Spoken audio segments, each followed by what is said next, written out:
ખોરાક અને ઔષધ નિયમન તંત્ર ભુજ કચ્છ દ્વારા આવનાર ગરમીની મોસમના પગલે જિલ્લાના વિવિધ વિસ્તારોમાં રોગચાળો ન ફાટી નીકળે તેમજ ફૂડ પોઈઝનિંગ જેવી અનિચ્છનીય ઘટના ન બને તેની તકેદારીના ભાગરૂપે ભુજ તાલુકાના કુકમા માધાપર ભુજ શહેરના અંતરિયાળ વિસ્તારો તેમજ ગામમાં ફૂડ વિભાગ દ્વારા નાસ્તાની લારીઓ ખાસ પાણીપુરી પર ચેકિંગ કરવામાં આવ્યું. સ્વચ્છતા અને ગુણવત્તા અંગે વેપારીઓને કડક સૂચનાઓ આપવામાં આવી તેમજ નિયમોનું પાલન ન કરનાર સામે કાયદેસરની કાર્યવાહી કરવાની ચેતવણી અપાઈ. કુકમા તેમજ માધાપર ખાતે કરેલ 21 જેટલી પેઢીની તપાસ દરમિયાન 9 જેટલા સેમ્પલ લેવાની કામગીરી તથા શંકાસ્પદ જણાતા ખાદ્ય પદાર્થ જેવા કે પાણીપુરીનું પાણી, દાબેલીનો મસાલો, પાપડી, કલર, લીલી ચટણી સહિતની વસ્તુના આશરે 55 કિલો જેટલો જથ્થો સ્થળ પર નાશ કરવામાં આવ્યો છે.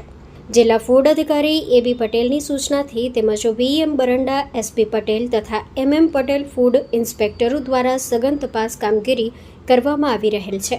તેમજ આવનાર દિવસોમાં સદર બાબતને ધ્યાને લઈ ભવિષ્યમાં ઓચિંતી તપાસ આવા એકમોની કરવામાં આવશે.